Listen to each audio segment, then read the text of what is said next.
শুরুতেই ঈদের নামাজ শেষ করেছি এবং এখানে আসছি আমাদের এলাকার ঈদগাহ এবং গোরস্থানের ব্যাপারে আলোচনা হবে, কমিটির ব্যাপারে সে আলোচনা করার জন্য এসেছি এইখানে।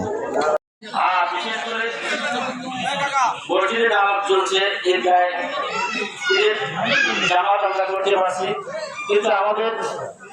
কবরস্থান যেখানে আমাদের শেষ জায়গা, যেখানে আমাদের শেষ ঠিকানা, যে কবরস্থানটা জায়গা সরকার রয়েছে, আমরা জায়গা